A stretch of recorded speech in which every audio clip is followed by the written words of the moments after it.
Hey, what's up, everybody? It's just Charles, and welcome you guys to another episode of the Dreamerspro Show, where we cover everything from sports, hot topics, classic debates, entertainment, and we give you guys a fresh perspective on things and how we see them. And boy, we have an episode for you guys today that's going to piss a lot of people off. I can feel it already. But before we get into it, make sure you like the video and subscribe to the channel. Now, I already know that some people are going to be pissed off at me and upset with me for doing this video, but I got to do it because I got to tell you guys what I think. I'm sorry, I cannot hide my feelings. I got to tell you what's on my mind. Respectfully, however, I'm not here to insult anybody or diss anybody.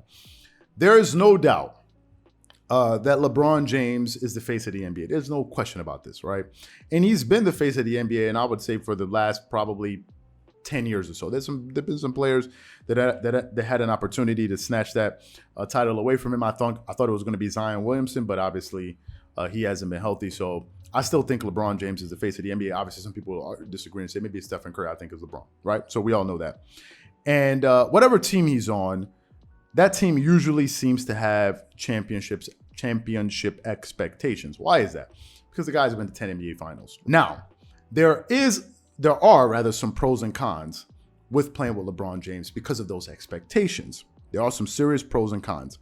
There have been so many players that, we're going to talk about the pros. There have been so many players that we would have never heard of on a national level had they not been teammates with LeBron James. This is just a pure fact. Now, I'm not going to go up here and start listing these players' names because I don't want to disrespect anyone. But you can think of a litany of players that were in the NBA that we did not pay any attention to. And the moment that they joined LeBron James, we paid a lot of attention to them. It is just the way that it is, right? Because the spotlight is on him, and because he's the face of the NBA, there's going to be a lot of attention on him. And if you play with him, you're also going to get a lot of attention. Your name is going to be mentioned a lot. That is one of the pros of being a teammate with LeBron James. But we all are also aware of the fact that whenever things go wrong, usually what happens is that teammates of LeBron usually are the ones to get all of the blame. That is one of the downsides of playing with LeBron James. Whenever you play with LeBron, especially if you're a great player, your game has to change. You have to modify the way you play your game. And usually what happens is your game usually suffers if we're looking at the numbers. Another thing is this, as I said before, if things go wrong, they are most likely going to blame you before they blame LeBron. Why? Because LeBron usually gets the benefit of the doubt, and also he has a good team that's really good at spinning things around. That is just the way that it goes. If you want to look at some examples of players, great players, that the moment they started playing with LeBron, their numbers totally suffered. I'll give you one example. Think of Kevin Love. Kevin Love is an example of that, and Chris Bosh is an example of that. Let me just give you a quick glance of what Kevin Love's stats were before he joined the Cleveland Cavaliers. I believe it was in 2013, 2014, if I'm not mistaken. The year before he joined the Cleveland Cavaliers, let me give you guys his numbers with the Minnesota Timberwolves. He was averaging 26.1 points per game. He was shooting 45.7% from the field, 37.6% from the three-point line, 82% from the free throw line, getting you 12.5 rebounds and 4.4 assists. Those were Kevin Love's numbers. Kevin Love was a monster. However, his team was not winning, but he was putting up great stats. And if you're going to say, well, you were just putting up great numbers on a bad team, then you can say the same thing about LeBron with the Lakers this season, because he's putting up fantastic numbers on a bad team. So if we're going to give LeBron the credit for his numbers, let's give Kevin Love the credit for his numbers, that those were good numbers. Fine. If you look at Kevin Love's numbers, the next season, the following season, the year he joined the Cleveland Cavaliers, let me give you guys his numbers.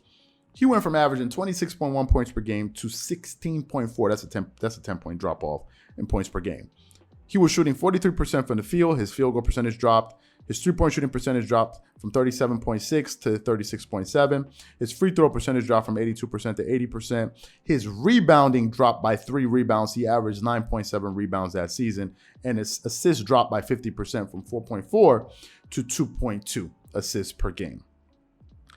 And it got so bad with Kevin Love and the Cleveland Cavaliers that the media would literally blame Kevin Love for everything that went wrong with the Cleveland Cavaliers. It was literally always Kevin Love's fault. He went from being a great post-up player and a rebounder to essentially a spot-up three-point shooter. That's what happened. That's what happened with Kevin Love. And you can go look at Chris Bosh's numbers. I'm not going to sit up here and read all of them to you, but you could see a very similar decline from his numbers when he was with the Toronto Raptors. He was basically a 20-10 guy to the moment he went to go play with the Miami Heat. Somehow, some way, these guys always end up being the scapegoats. And it was the exact case with Chris Bosh and Mario Chalmers. Mario Chalmers, oh my God, they totally abused that guy. There's even a video out. I mean, they were always yelling at him. He was the punching bag on the team. And there was actually a video out there that you can see. I think LeBron got so upset with Mario Chalmers at one point that he stood up and he looked like he was about to, blast him or punch him or something like that. And but it never happened, right? Mario Chalmers was a major scapegoat there. And I think that is exactly what is happening with Russell Westbrook right now. I believe that one of the reasons Kawhi Leonard, Paul George, Kevin Durant decided not to join LeBron James is for reasons just like this. Because they knew if they won a championship or they won, he was going to get the lion's share of the credit, even if they played better. But if they lost, they're going to say, oh, it's Kawhi. Look what Kawhi came and did when he joined LeBron. It was always going to be somebody else. And I think that was one of the reasons that these guys totally avoided him. And also, in the case of Kawhi Leonard and Kevin Durant, there was nothing that LeBron could offer them that they didn't already have. They were already champions. They were already finals MVP. So what are you going to offer me? A championship? I already won a championship. So I think the lure of playing with LeBron was in as great as a player that had never won an NBA championship, that was starving for a championship, and they're like, let me go play with LeBron James and be like an Anthony Davis or Russell Westbrook because maybe this guy can help me win a championship. These guys already won, so I don't think they had that same kind of desperation that other players would have had. But if we're being honest, although Russell Westbrook has put up similar numbers with the Lakers that he has in the past, Russell Westbrook's legacy has taken a major hit. Before Westbrook joined the Lakers, he was the triple-double guy. Ever since he's joined the Lakers, man, I don't even know what his legacy is going to be after this season. I think it's gotten to the point where it's gotten so bad that Russell Westbrook now, I think the relationship between him and the Los Angeles Lakers is, it cannot be repaired whatsoever. I think he wants out next season. I think it's over. Right. And I think this is just a latest example of when things go wrong, you get all the blame. That's just what's happening. There have been many games when LeBron has had 6-7 turnovers. Nobody blows it up because he's LeBron and he gets the benefit of the doubt. And I understand that. But I think if you ask Russell Westbrook, if you sit him down in a room and you put a lie detector test him and you ask him, do you regret joining the Lakers and playing with LeBron? I think he will tell you yes. I think he will. Now, is Russell Westbrook an innocent bystander? No, because he hasn't played well. He hasn't played well whatsoever. Is it LeBron's fault that Russell Westbrook hasn't played well? Hell no. What is LeBron going to do? Play for himself and play for Russell Westbrook? No. Russell Westbrook has played terribly also. He's not the one that made Russell Westbrook miss all those layup dunks and brick all of those shots. It's not LeBron's fault. However, I think this is just a byproduct of playing with him. It can go really great. You can win.